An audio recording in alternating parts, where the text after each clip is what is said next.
Guys, welcome back to my YouTube channel medical Adda by Aditya Patel. जैसे कि मैंने आपको बताया कि NCERT line by line series लेके आने वाला था मैं आपके लिए। तो मैंने आज आपके लिए 12th का चैप्टर 6 लेके आया हूँ, जो अभी चेंज हो चुका है। चैप्टर 5 हो चुका है, ठीक है। एक चैप्टर हट चुका है इससे। तो ये अभी 12th का चैप्टर कितना है? 5 है। वंशागति का आणविक आधार, मॉलिक्यूलर बेसिस ऑफ इनहेरिटेंस। इसमें अपन मैं आपको एक एक चीज अच्छे से बताऊंगा, इसकी एक एक पूरी लाइन टू लाइन आपको एक्सप्लेन करूंगा, ठीक है। तो ये मैं आपको भी ये अपन पूरा देखते हैं। पार्ट एक में अपन देखते हैं कहाँ तक होता है अपने पास। इसको पूरा रीड करेंगे और एक्सप्लेन करूंगा, तो आप इसको अच्छे से पूरा लास्ट तक देखिएगा। कुछ समझ में नहीं आया तो कमेंट में पूछ सकते हो। वैसे तो मैं मेरे तरफ से 100% कोशिश करूंगा कि आपको एक ही बार में समझ आ जाए अच्छे से, ठीक है। तो अपन इसमें क्या क्या देखेंगे, ये बात करते हैं मॉलिक्यूलर जेनेटिक्स में। सबसे पहला पॉइंट रहेगा अपने पास डीएनए। क्या रहेगा? डीएनए। फिर उसके बाद क्या? अनुवांशिक पदार्थ की खोज में अपन तीन तीन प्रयोग देखेंगे। अनुवांशिक पदार्थ की खोज में तीन प्रयोग देखेंगे, ठीक है। फिर उसके बाद आरएनए संसार। उसके बाद क्या देखेंगे? आरएनए संसार। अपने पास 10 टॉपिक, इसमें 10 टॉपिक अपन पढ़ेंगे। पहला डीएनए, अनुवांशिक पदार्थ की खोज, आरएनए संसार। उसके बाद आ जाएगा प्रतिकृति यानी कि रेप्लिकेशन, अनुलेखन, ट्रांसक्रिप्शन, अनुवांशिक कोड, जेनेटिक कोड यानी कि इसको क्या बोलेंगे? Genetic code. अनुवांशिक कोड कोड को क्या बोलेंगे? Genetic code. स्थानांतरण को बोलेंगे ट्रांसलेशन। अपन क्या पढ़ेंगे? DNA replication, transcription, genetic code, translation, gene अभिव्यक्ति का नियमन, जीन अभिव्यक्ति का नियमन, मानव जीनोम परियोजना, ह्यूमन जीनोम प्रोजेक्ट पढ़ेंगे, और डीएनए फिंगरप्रिंटिंग। तो आज मैं आपको ये स्टार्ट करता हूँ टॉपिक, फिर इसके बाद अपन पार्ट वाइज इसको कंप्लीट करेंगे, ठीक है।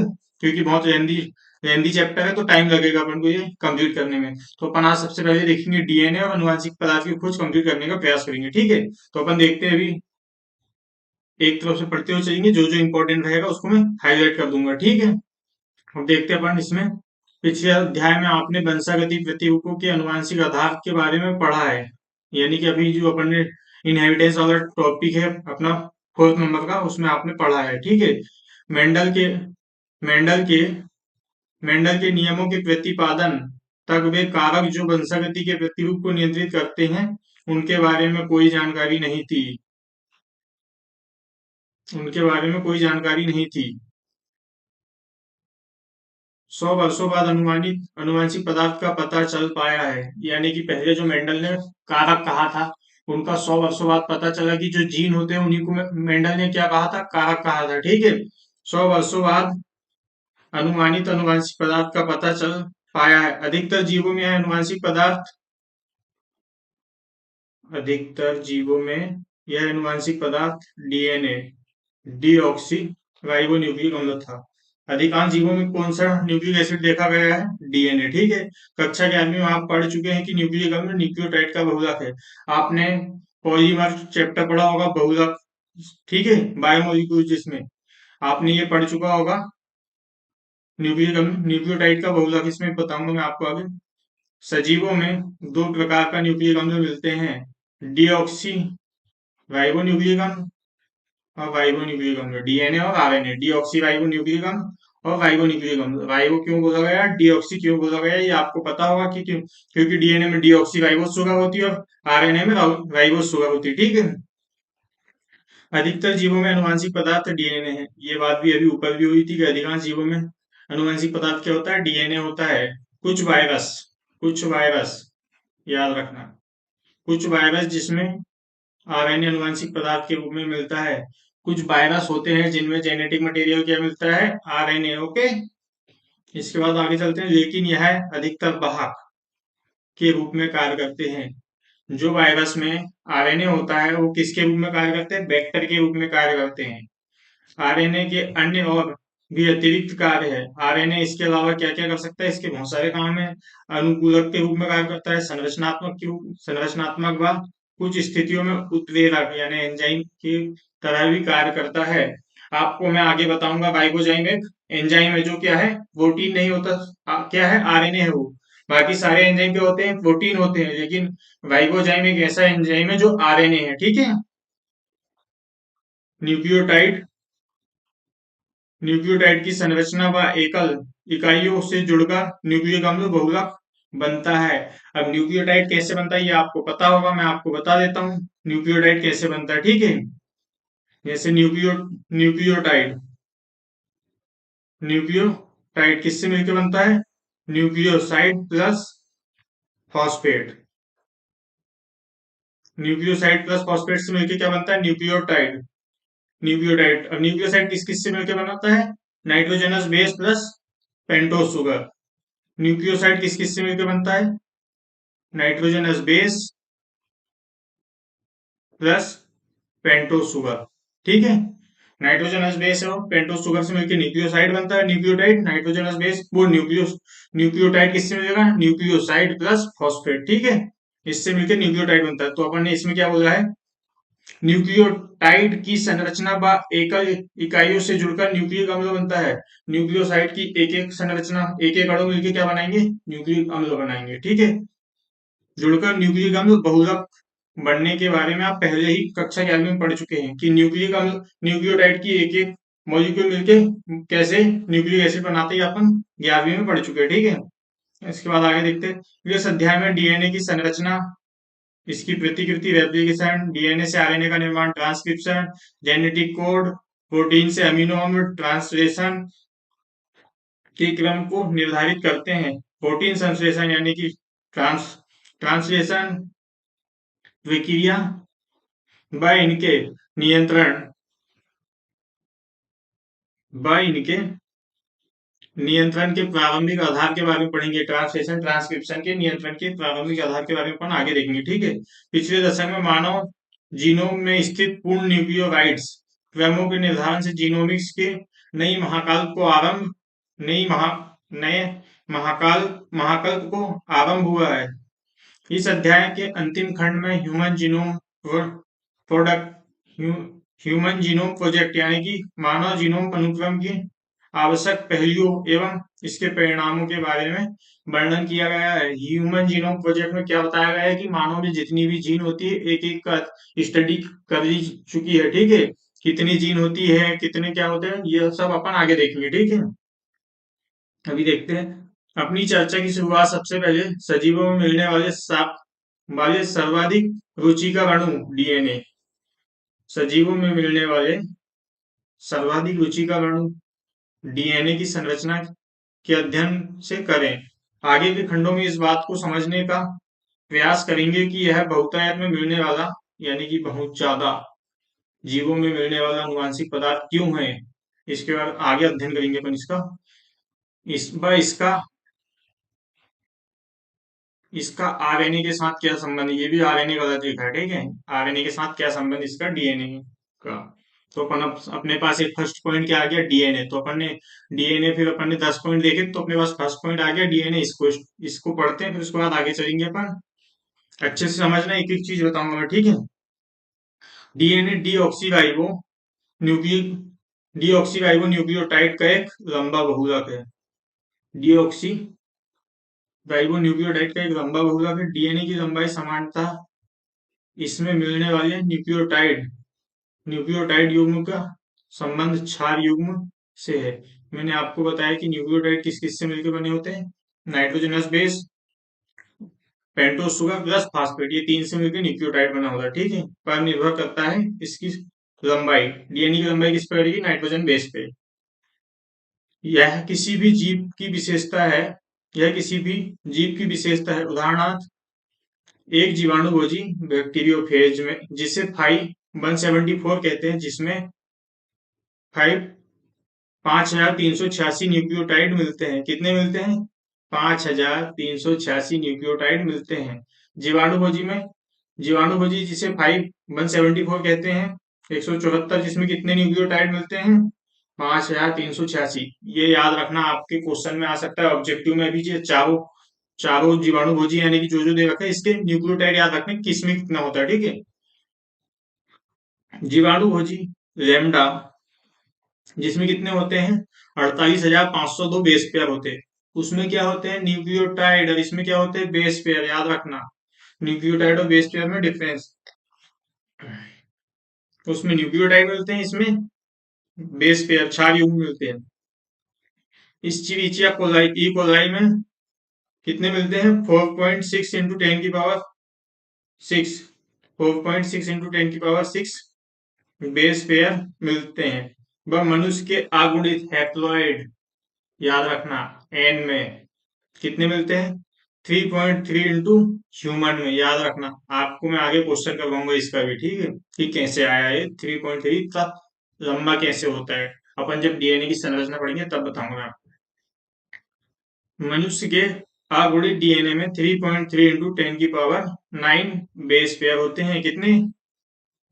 3.3 इंटू 10⁻9 ये होते हैं इसमें हैप्लॉइड में, और डिप्लॉइड में कितने हो जाएंगे?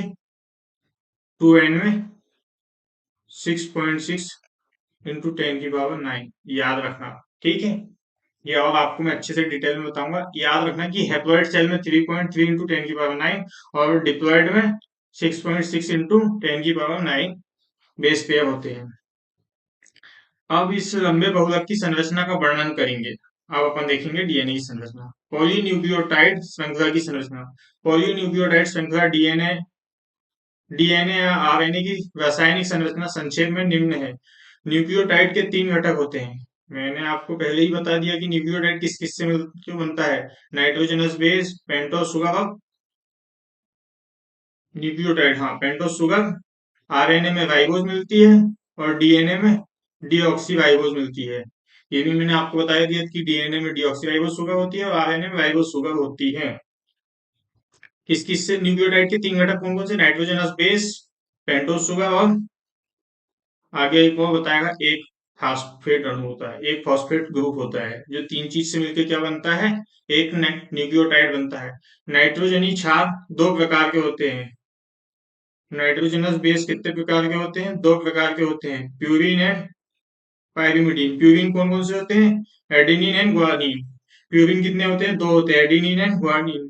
पाइरिमिडीन कितने होते हैं? Cytosine and. अब एक बात बता दूं मैं, डीएनए में क्या होता है? थाइमिन, और आरएनए में यूरेसिल होता है। एक ही डिफरेंस होता है डीएनए और आरएनए में की। डीएनए में एडेनिन नाइट्रोजनस बेस मिलता है, आरएनए में यूरेसिल नाइट्रोजनस बेस मिलता है, ठीक है। अब आगे अपन बात करते हैं, साइटोसिन डीएनए व आरएनए दोनों में मिलता है। साइटोसिन किस में मिलता है? डीएनए और आरएनए दोनों में मिलता है। जबकि थाइमीन डीएनए में मिलता है। ये भी आपको मैं ऊपर बता रहा था कि डीएनए में थाइमीन होता है और आरएनए में यूरेसिल होता है। थाइमीन के स्थान पर यूरेसिल आरएनए में मिलता है। यूरेसिल किस में मिलता है? आरएनए में यूरेसिल मिलता है। नाइट्रोजनी क्षार नाइट्रोजन ग्लाइकोसिडिक बंध कंध लिखा है, बहुत बढ़िया। नाइट्रोजनी क्षार नाइट्रोजनी क्षार नाइट्रोजन ग्लाइकोसाइडिक बंध द्वारा पेंटोस शुगर से जुड़कर न्यूक्लियोसाइड बनाता है। वैसे तो आपको इसकी स्ट्रक्चर नहीं आएगी, लेकिन अगर आपने बायोमोलिक्यूल पढ़ा तो आपको याद होगा कि कैसे, यानी कि पेंटोस शुगर किससे? नाइट्रोजनस बेस से कैसे जुड़ता है, ठीक है, ग्लाइकोसाइडिक बॉन्ड द्वारा। मेरे को तो अभी ये स्ट्रक्चर दिख रही है कैसे जुड़ा है, वो आपको पता होगा। आपको दिख रही है, नहीं दिख रही है? जैसे एडिनोसिन क्या है? नाइट्रोजन बेस ग्लाइकोसाइडिक बॉन्ड द्वारा पेंटोस शुगर से जुड़कर न्यूक्लियोसाइड बनाता है। ओके, दोनों मिलकर न्यूक्लियोसाइड बनाएंगे, फिर आके फॉस्फेट जुड़ेगा तो न्यूक्लियोटाइड बनेगा। जैसे एडिनोसिन या डीऑक्सी एडिनोसिन, एडिनोसिन या डीऑक्सी एडिनोसिन, यानी कि न्यूक्लियोटाइड कौन कौन से हो गए? एडिनोसिन किसमें होगा? आरएनए में। डीऑक्सी एडिनोसिन किसमें होगा? डीएनए में। ग्वानोसिन किसमें होगा? आरएनए में। न्यूक्लियोसाइड की बात हो रही है, टाइड मत समझ जाना, ठीक है। डीऑक्सी ग्वानोलिन, ग्वानोलिन किसमें? डीएनए में, ठीक है। साइटिडीन, साइटिडीन या डीऑक्सी साइटिडीन, साइटिडीन किसमें होता है? आरएनए में। और डीएनए में क्या होता है? डीऑक्सी साइटोडीन न्यूक्लियोसाइड साइड होते हैं। By uridine, uridine uridine uridine किसमें होगा? आरएनए में। और इसमें डीएनए में क्या होता है? इसमें यूरेसिल होता है, डीएनए में क्या होता है? डीऑक्सीथाइमिडीन। एक चीज आपको ये आएगा इसमें कि भाई साहब, जैसे एडिनोसिन क्या है? न्यूक्लियो क्या है? न्यूक्लियोसाइड है। एक क्वेश्चन यहां से बनता है कि एडिनोसिन न्यूक्लियो क्या है? न्यूक्लियोसाइड है। तो साइटोसिन क्या होगा? ये नाइट्रोजनस बेस है, इसमें गलती करके मत बैठ जाना कि एडिनोसिन एक क्या है? न्यूक्लियोसाइड है, साइड है। अगर आपको पूछा गया कि साइट साइटोसिन क्या है, तो वो नाइट्रोजनस बेस है। सीन सीन लगा के सीन में बना देना अपना, ठीक है। अब आगे चलते हैं। जब फास्फेट सुपर जब फास्फेट समूह सॉरी जब फास्फेट समूह फास्फोएस्टर बंध द्वारा न्यूक्लियोसाइड्स के 5 हाइड्रोक्सी समूह से जुड़ जाता है, तब संबंधित न्यूक्लियोटाइड डीऑक्सी न्यूक्लियोटाइड उपस्थित शर्करा के इस शर्करा के प्रकार पर निर्भर है। डीऑक्सी न्यूक्लियोटाइड उपस्थिति शर्करा, अगर पेंटोस शुगर होगी तो आरएनए होगा। अगर वो सॉरी डीऑक्सी राइबोस शुगर होगी तो डीएनए होगा। राइबोस शुगर होगी तो क्या होगा? आरएनए होगा, ठीक है। का निर्माण होता है। दो न्यूक्लियोटाइड दो न्यूक्लियोटाइड 5 डैश से 3 डैश फास्फोडाइएस्टर बंध द्वारा जुड़कर डाई न्यूक्लियोटाइड का निर्माण करते हैं। एक न्यूक्लियोटाइड दूसरे न्यूक्लियोटाइड से जुड़ेगा, ठीक है। एक 5वें कार्बन से और एक तीसरे कार्बन से, तो ये क्या बनाएंगे? फास्फोडाइएस्टर बंध यहाँ से, तो ये बंध क्या बनेगा? फास्फोडाइएस्टर बंध, ठीक है। जो क्या बनाएंगे? जुड़कर डाई न्यूक्लियोटाइड बनाएंगे। दो न्यूक्लियोटाइड जुड़ गए इसमें, एक ये और एक ये, दोनों मिलकर क्या बना लिए? Phospho diester bond. इस तरह से कई न्यूक्लियोटाइड जुड़कर एक पॉलीन्यूक्लियोटाइड श्रृंखला का निर्माण करते हैं, यानी कि ऐसे जुड़ के पूरी लंबी चेन बन जाती है, जिसे क्या बोलेंगे? पॉलीन्यूक्लियोटाइड श्रृंखला का निर्माण करते हैं। इस तरह से निर्मित बहुलक के राइबोस शर्करा के 5 डैश किनारे पर स्वतंत्र फास्फेट समूह मिलता है। 5 डैश एंड पे क्या होता है? स्वतंत्र फास्फेट समूह होता है, जिसे पॉलीन्यूक्लियोटाइड श्रृंखला का 5 डैश एंड कहते हैं, 5 डैश किनारा कहते हैं। ठीक इसी प्रकार से बहुलक के दूसरे एंड पर राइबोस मुक्त 3 डैश हाइड्रोक्सिल समूह से जुड़ा होता है। 3 डैश हाइड्रोक्सिल समूह से जुड़ा होता है। 3 डैश एंड में क्या? OH ग्रुप होता है। जो एक एक में क्या होता है? अपने पास ये शुगर है, शुगर के 5वें कार्बन क्या क्या हो जाएगा? फॉस्फेट हो जाएगा।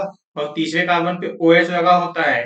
क्या लगा होता है? OH। तो 3 डैश यानी कि 3 डैश एंड में क्या होता है? OH समूह होता है, ठीक है। अब आगे चलते हैं।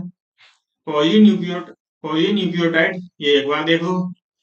ये अपने पास क्या है? यहाँ पे ध्यान से देखना। कहाँ गया?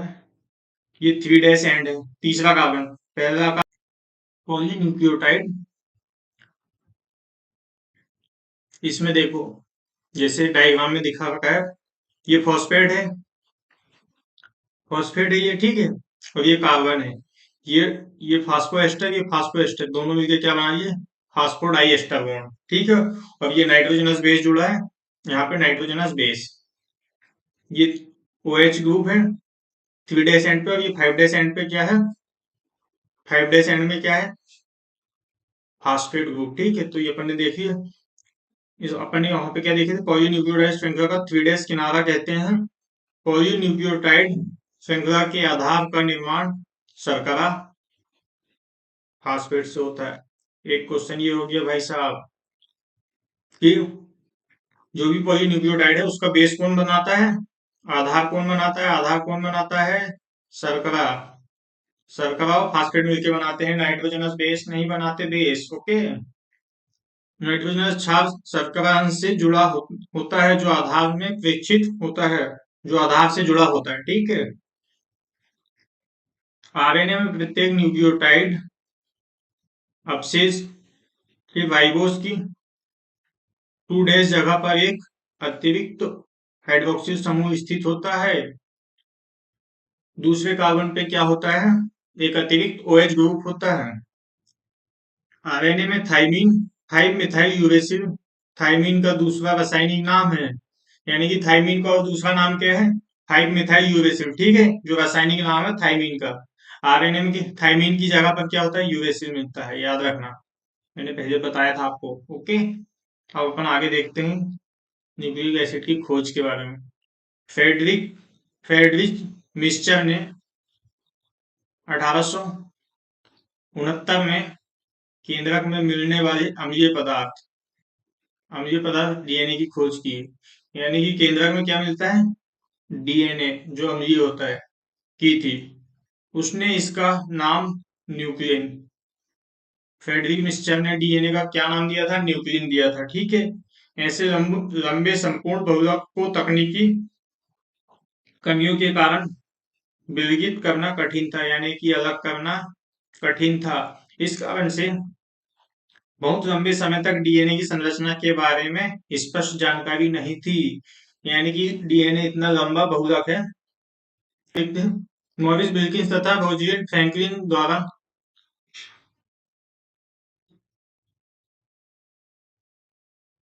इस कारण से बहुत लंबे समय तक डीएनए की संरचना के बारे में स्पष्ट जानकारी नहीं थी।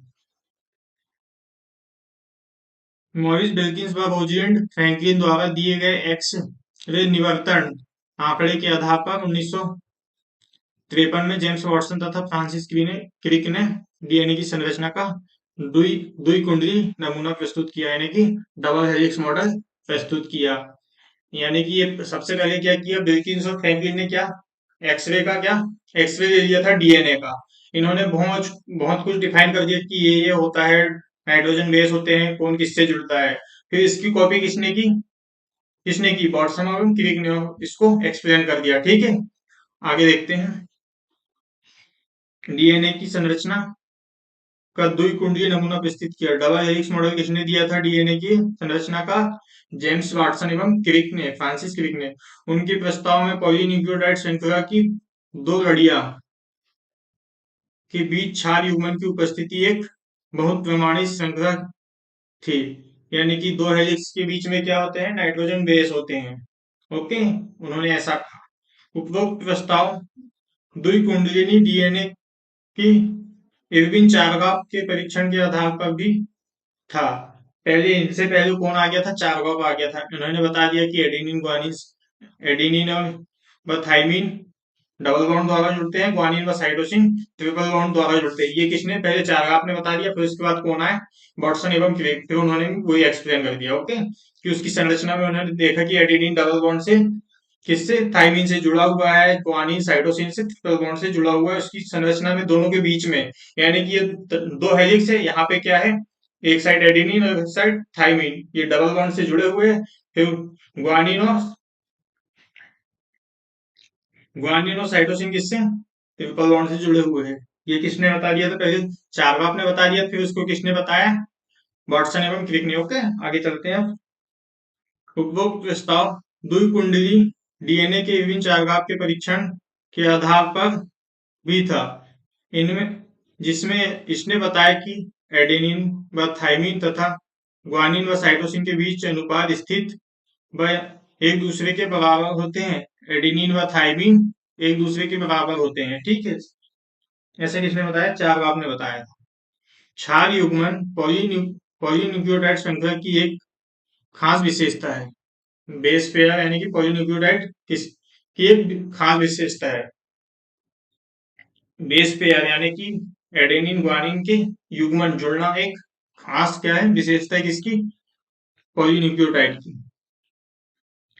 ये श्रृंखला एक दूसरे के पूरक होती है, एक दूसरे के पूरक होती है। यानी कि प्यूरिन हमेशा प्यूरिन से नहीं जुड़ेगा, प्यूरिन पिरामिडिन से जुड़ेगा। ओके, एडेनिन थाइमिन से जुड़ेगा, ग्वानिन साइटोसिन साइटोसिन से जुड़ेगा।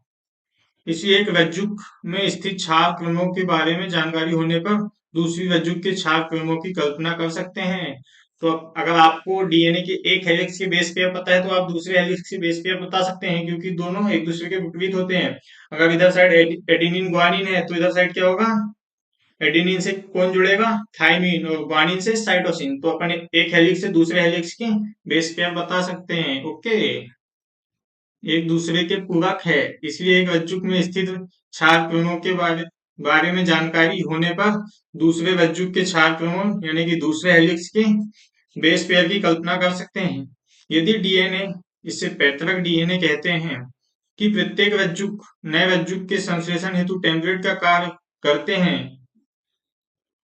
कोई भी डीएनए का एक स्टैंड अगर नया डीएनए बनाने के लिए टेम्पलेट का कार्य करते हैं, इस तरह से दो द्विबीजक डीएनए डीएनए जिसे संतति डीएनए कहते हैं का निर्माण करते हैं।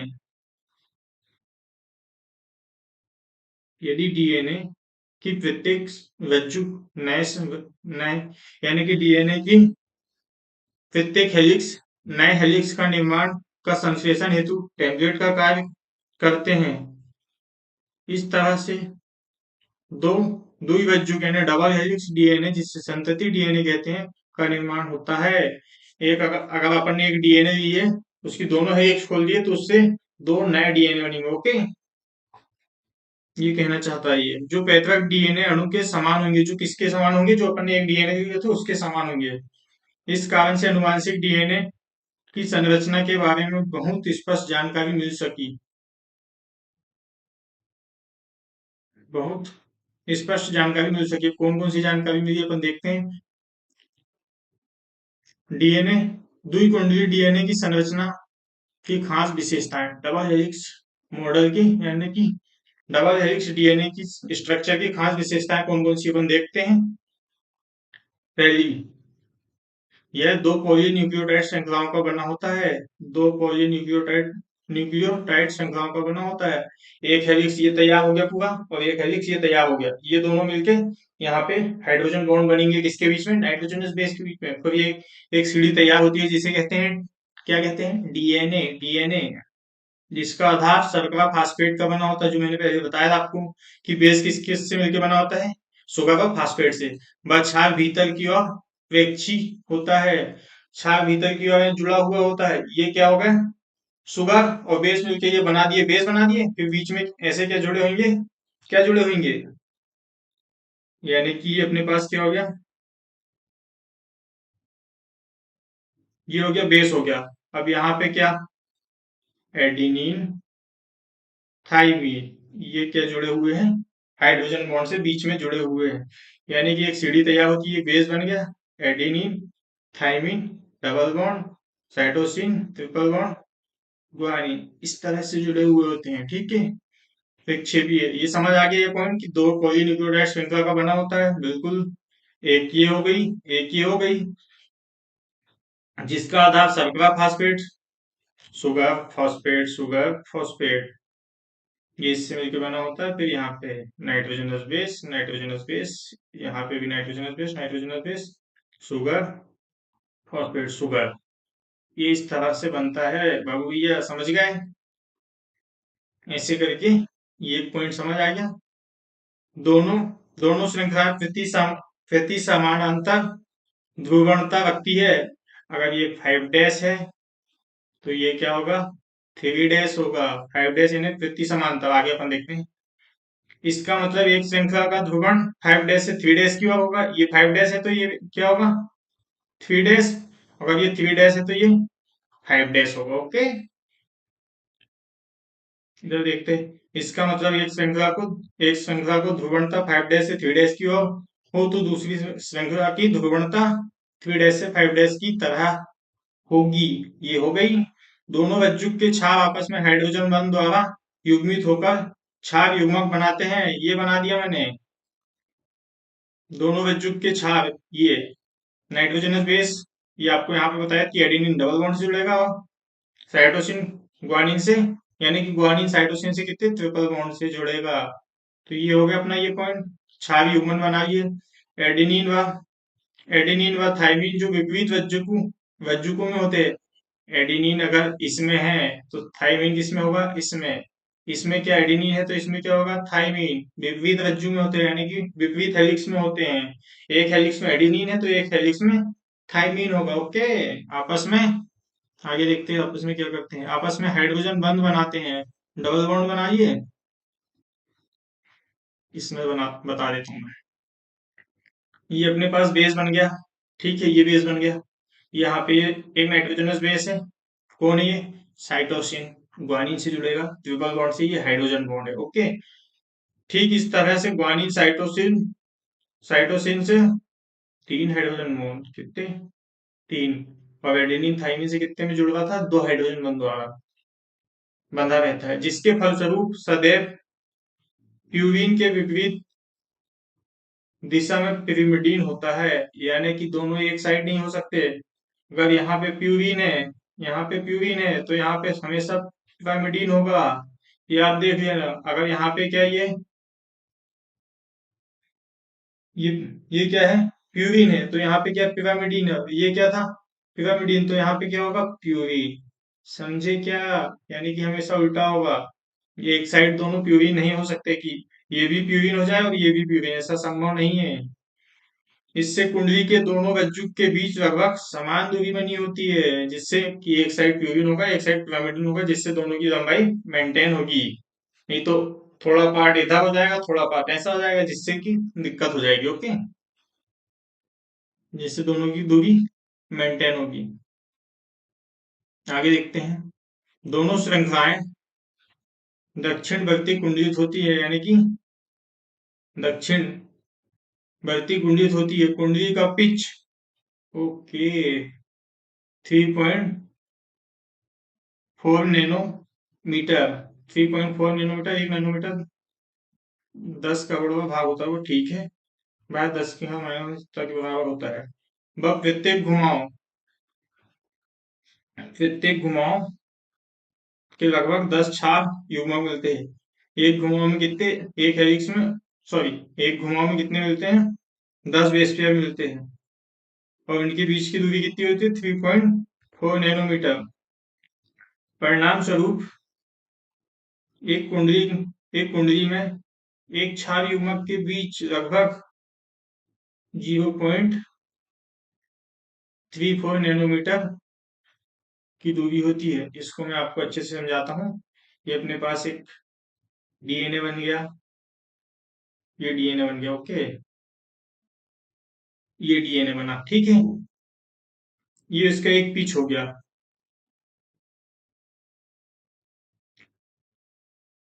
एक पिच हो गया ये। इसकी दूरी कितनी, इसमें कितनी दे रखी, 3.4 नैनोमीटर, ठीक। 3.4 नैनोमीटर ये इसकी दूरी है। फिर उसमें बोला है कि भाई ये एक पिच जो है ना, एक घुमाव, इसमें कितने 10 बेस पेयर होते हैं।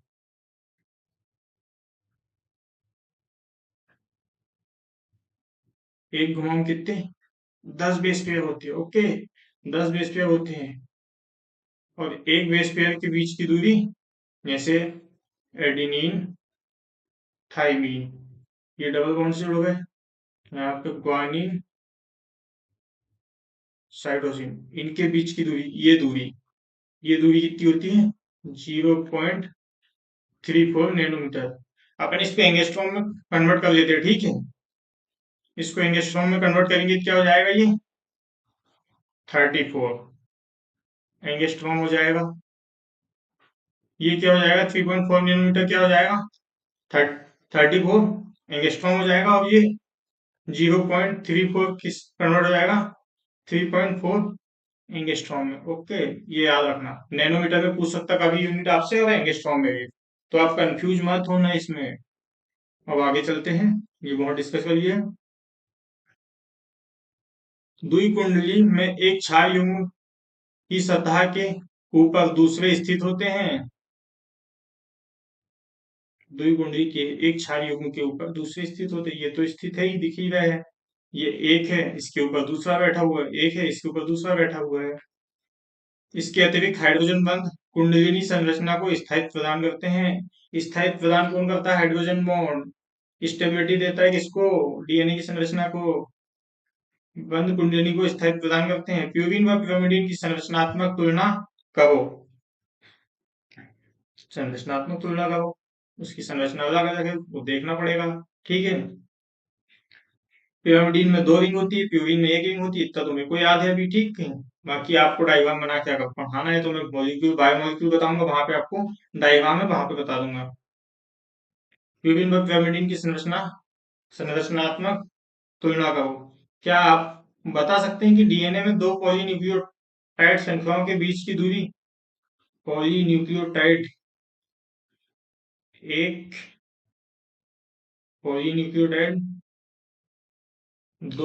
डीएनए में 2 न्यूक्लियोटाइड श्रृंखला के बीच की दूरी, एक पॉलीन्यूक्लियोटाइड श्रृंखला के बीच की दूरी बीस एंगस्ट्रॉम बाबू भैया। ये पूछना चाह रहा है वो कि ये दो हेलिक्स है, इसके बीच की दूरी क्या है। ठीक है, तो ये कितनी है? 20 एंगस्ट्रॉम। याद रखना, याद रखना, याद रखना। इसमें बताया नहीं अपन को भी, क्यों? आगे बताएगा शायद। इसके बीच की दूरी कितनी होती है? 20 एंगस्ट्रॉम।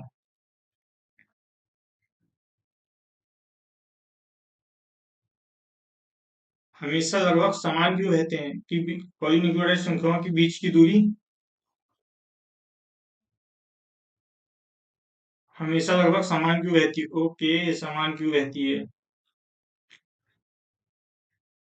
डीएनए की द्विकुंडली संरचना का प्रस्ताव यू परिक्रमी है कि आनुवंशिक उलझाव को सरल तरीके से व्याख्या करने में सक्षम है। शीघ्र व आणविक जीव विज्ञान में फ्रांसिस क्रिक ने मूल सिद्धांत सेंट्रल डोगमा का विचार प्रस्ताव किया, जिससे स्पष्ट है कि आनुवंशिक सूचनाओं का बहाव डीएनए से आरएनए व इससे प्रोटीन की तरफ होता है। फ्रांसिस क्रिक ने क्या बताया कि भाई इसने सेंट्रल डोगमा दिया। सेंट्रल डोगमा का मतलब क्या है? डीएनए से आरएनए और आरएनए से प्रोटीन बनना। इसने कहा कि भाई डीएनए से आरएनए बनता है, आरएनए से प्रोटीन बनता है, सिर्फ इतना ही बताया इसने।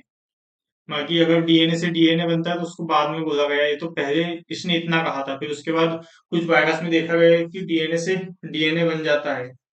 ओके, यानी कि डीएनए से डीएनए बनना क्या कहलाता है? रेप्लिक वो डीएनए प्रतिकृति के बाद डीएनए रेप्लिकेशन। और डीएनए से आरएनए बनना क्या कहलाता है? ट्रांसक्रिप्शन। और आरएनए से क्या? प्रोटीन बनना ट्रांसलेशन कहलाता है। ओके, कुछ वायरस में उपरोक्त भाव विपरीत दिशा आरएनए से डीएनए की तरफ भी होता है। यानी कि इसका कहने का मतलब है कि कुछ वायरस में एमआरएनए से डीएनए भी बनते हैं, जिसे क्या बोलते हैं? Reverse transcription. रिवर्स ट्रांसक्रिप्शन, ये हो गया ट्रांसक्रिप्शन, उसको बोल देंगे रिवर्स रिवर्स ट्रांसक्रिप्शन।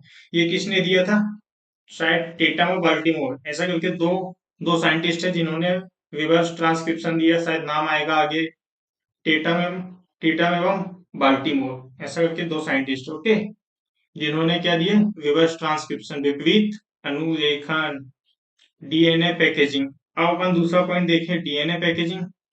और इसके बाद अपने पास क्या है? अनुवांशिक पदार्थ की खोज। आज देख लेते हैं डीएनए की पैकेजिंग, उसके बाद करेंगे अपन क्या? अनुवांशिक पदार्थ की खोज। अनुवांशिक पदार्थ की खोज में बढ़िया बढ़िया क्या तीन तीन अपने पास प्रयोग है, जिसमें अपन देखेंगे तीनों के। सबसे पहले ग्रिफिथ आया, फिर उसके बाद एवरी, मैकी और मैकार्टी आया, फिर उसके बाद हर्षे एवं मार्थाचेस आए, जिन्होंने फाइनल कर दिया कि भाई डीएनए ही क्या है? जेनेटिक मटेरियल है। ओके, अब अपन चलते आगे डीएनए की पैकेजिंग में। थोड़ा पानी पी लिया जाए।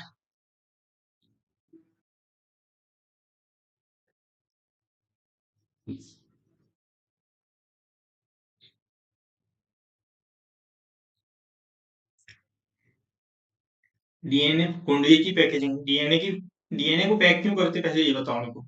क्योंकि डीएनए बहुत लंबा है, तो उसको एक ही जगह पैक करना पड़ता है, वरना वो अपनी कोशिका में आएगा नहीं। ओके, लगातार दो क्षार युग्मों के लगातार दो क्षार युग्मों के बीच की दूरी 0.34 नैनोमीटर है। इनके बीच की दूरी, दो बेस पेयर के बीच की दूरी, ये एक बेस पेयर हो गया, एक बेस पेयर, इनके बीच की दूरी क्या है? 0.34 नैनोमीटर, या क्या बोल सकते हैं इसको? 3.4 एंगस्ट्रॉम। कंफ्यूज मत होना, बहुत कंफ्यूज होते हैं लोग इसमें, एंगस्ट्रॉम और नैनोमीटर में। मान ली जाए, और यदि एक प्रारूप स्तनधारी कोशिका में डीएनए द्विकुंडी की लंबाई की गणना साधारणतः सभी क्षार युग्म की संख्या को लगातार दो क्षार युग्म के बीच की दूरी से गुणा करने पर दूरी की गणना कर सकते हैं। उसकी दूरी की गणना कर सकते हैं, किससे कर सकते हैं? अपन देखेंगे कि एक कोशिका में कितना कितना क्षार युग्म होते हैं।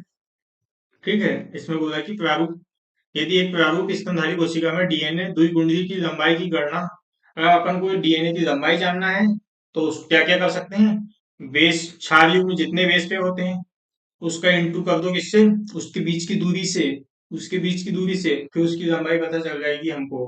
तो ये मैं तो आपको बता भी सकता हूँ, ये तो इसमें बताया भी गया है। क्या बताया गया है इसमें, इस मैंने आपको बताया कि हैप्लॉइड डिप्लॉइड बताया था कि ह्यूमन के हैप्लॉइड सेल में कितने बेस पेयर होते हैं, 3.3। इसमें क्या दे रखा है, डिप्लॉइड दे रखा है 6.6, कंफ्यूज मत होना। 6.6 इंटू 10⁹ बेस पेयर है इसमें। उसके बीच की दूरी से गुणा कर दिए तो क्या आ गया, की जाए तो यह लगभग 2.2 मीटर के बराबर आता है। इतना लंबा डीएनए होता है अपनी बॉडी में, सेल में, ठीक है, 2.2 मीटर का। अब इसको इसलिए पैक करना पड़ता है कि बहुत लंबा होता है, ये एक सेल में नहीं आता, इसलिए इसकी पैकेजिंग की जाती है। यह लंबाई प्रारूपी केंद्रक की लंबाई चौड़ाई लगभग 10⁶ लंबाई चौड़ाई के काफी अधिक है। यह लंबाई केंद्रक के लंबाई चौड़ाई यानी केंद्रक जितना बड़ा है उसकी लंबाई चौड़ाई से बहुत ज्यादा है। इस तरह से एक लंबा बहुलक एक कोशिका में कैसे पैकेज्ड होता है, इसलिए इसको पैक करना पड़ता है क्योंकि ये एक कोशिका में आएगा ही नहीं 2.2 मीटर का। तो इसको पैक करना पड़ता है। ओके, तो अपन पैक करेंगे। अभी इसको कैसे पैक करते हैं, यदि कुल डीएनए की लंबाई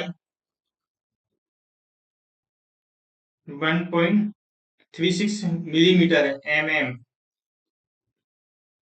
एमएम है, तो क्या आप इकोलाई के क्षार युग्मों की संख्या की गणना कर सकते हो। बिल्कुल इजी है, बिल्कुल इजी है।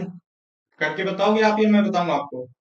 ऐसे तो आप बता सकते हो, इतने तो समझदार हो। इसमें क्या किया है, ये अपने पास इसमें लंबाई दे रखी है। आपको मैंने ऊपर बताया क्या, ई कोलाई के बेस पेयर बताया हूँ, ई कोलाई के बेस पेयर बताया हूँ।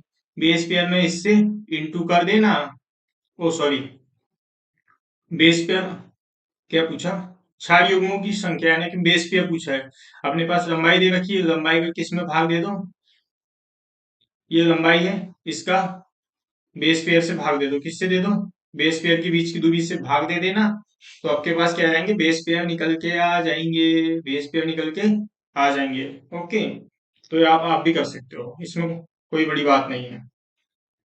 आप ही कोलाई में क्षार युग्मों की संख्या की गणना कर सकते हैं। आसम केंद्र की जैसी, आसम केंद्र की समझते हो, वोकेरियोट। आसम केंद्र की मतलब वोकेरियोट, सासम केंद्र की मतलब यूकेरियोट। वोकेरियोट जैसे यूकोलाई, वोकेरियोट जैसे ई कोलाई जिसमें स्पष्ट केंद्रक नहीं होता है। वोकेरियोट और यूकेरियोट तो नहीं पढ़ाना पड़ेगा मेरे को। वोकेरियोट में क्या होता है, यूकेरियोट में आपने ये पढ़ा होगा अंतर इसमें कि स्पष्ट केंद्रक नहीं मिलता है, ठीक है। इसके बावजूद भी डीएनए पूरी कोशिका में नहीं फैला होता है। डीएनए क्या पूरी कोशिका में नहीं फैला होता है। डीएनए ऋणात्मक आवेशित नेगेटिव चार्ज, कुछ प्रोटीन धनात्मक आवेशित से बनकर एक जगह पर स्थित होते हैं, एक जगह पर स्थित होते हैं। ये दिख रहा है अपने पास, इसमें क्या है, कुछ प्रोटीन है जो क्या होते हैं, पॉजिटिव चार्ज होते हैं। और इसमें कुछ डीएनए में फास्फेट ग्रुप होता है तो ये नेगेटिव चार्ज होता है। अच्छे से ध्यान रखना है क्योंकि इसमें फास्फेट ग्रुप होता है तो डीएनए कैसा होता है, हमेशा नेगेटिव यानी कि ऋणात्मक आवेशित होता है। से बनकर एक जगह पर स्थित होते हैं जिसे केंद्र काप कहते हैं। इसको पूरा को क्या बोलते हैं, केंद्र काप, न्यूक्लियोइड कहते हैं, न्यूक्लियोइड कहते हैं। न्यूक्लियोइड में डीएनए बड़े रूपों में अभिव्यक्त होते हैं जुड़े होते हैं जो प्रोटीन से जुड़े होते हैं। शासन केंद्र की है सुकेंद्र की, यानी कि किसकी बात हो गई, प्रोकैरियोट की। अपन ने यूकेरियोट का डीएनए पैक कर दिया। अब इसके बाद किसका करेंगे, अपन ने सबसे पहले क्या किया, प्रोकैरियोट का डीएनए पैक करें हम। अब यूकेरियोट का डीएनए पैक करेंगे। शासन केंद्र की और सुकेंद्र की में बहुत कंफ्यूजन होता है। ऊपर आसम केंद्र की यानी कि प्रोकैरियोट की बात कर रही है, नीचे शासन केंद्र की यानी कि यूकेरियोट की बात कर रही है, ये याद रखना। मैं एक संरचना, यूकेरियोट में यह संरचना काफी जटिल होती है। धनात्मक आवेशित क्षारीय प्रोटीन, पॉजिटिव चार्ज को क्षारीय प्रोटीन का समूह जिसे हिस्टोन हिस्टोन हिस्टोन हिस्टोन कहते हैं। हिस्टोन प्रोटीन नाम सुना, किससे मिलकर बना होता है, ये आपको मैं बताऊंगा अभी। इस प्रोटीन का आवेश आवेशित पांच श्रृंखलाओं में स्थित अमीनो अम्ल, हिस्टोन प्रोटीन में अमीनो अम्ल की बहुलता पर निर्भर करता है। इसमें चार्ज क्या, अमीनो अम्ल की बहुलता यानी कि किस प्रकार के अमीनो अम्ल है उस पर निर्भर करता है कि इसमें ज्यादा पॉजिटिव रहेगा या कम रहेगा। ओके। हिस्टोन में क्षारीय एक ऑब्जेक्टिव बनता है, याद रख लेना। हिस्टोन में क्षारीय अमीनो अम्ल लाइसिन और आर्जिनिन, और एक और याद रख लेना हिस्टिडीन, एक और याद रख लेना। तीन होते हैं ये, कितने होते हैं, तीन क्या होते हैं, क्षारीय अमीनो अम्ल होते हैं, और जिसमें दो मिलते हैं किसमें, लाइसिन और आर्जिनिन अधिक मात्रा में मिलते हैं किसमें, हिस्टोन में। आपको मैं जब बायोमोलिक्यूल पढ़ाऊंगा बहुत बढ़िया तरीके से बताऊंगा कौन कौन क्षारीय है, कौन अम्लीय अमीनो अम्ल है, कौन पॉजिटिव है, कौन नेगेटिव। ठीक है। अधिक मात्रा में मिलते हैं दोनों अमीनो अम्ल की पार्श्व श्रृंखला पर धनात्मक धनात्मक धनात्मक आवेश होता है, दोनों की पार्श्व श्रृंखला पर धनात्मक आवेश होता है। हिस्टोन व्यवस्थित होकर आठ आठ हिस्टोन अणुओं की एक इकाई बनाता है। क्या बनाता है, आठ हिस्टोन अणुओं की एक इकाई बनाता है, जिसे हिस्टोन अष्टक कहते हैं, जिसे हिस्टोन अष्टक कहते हैं। मैं बताता हूँ आपको कैसे, दिखाता हूँ किस तरीके से ये बनता है। इसमें क्या बोला गया है, आठ हिस्टोन अणुओं की एक इकाई बनता है जिसे हिस्टोन अष्टक कहते हैं। ये देखो,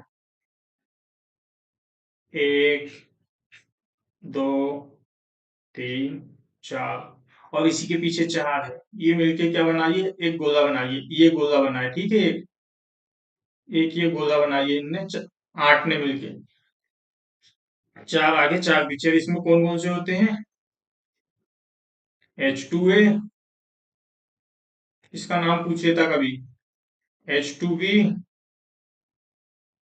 H3, H4। ये दो दो मॉलिक्यूल होते हैं, चार आगे चार पीछे, तो ये इनने मिलके क्या बना लिया, हिस्टोन अष्टक बना लिया है।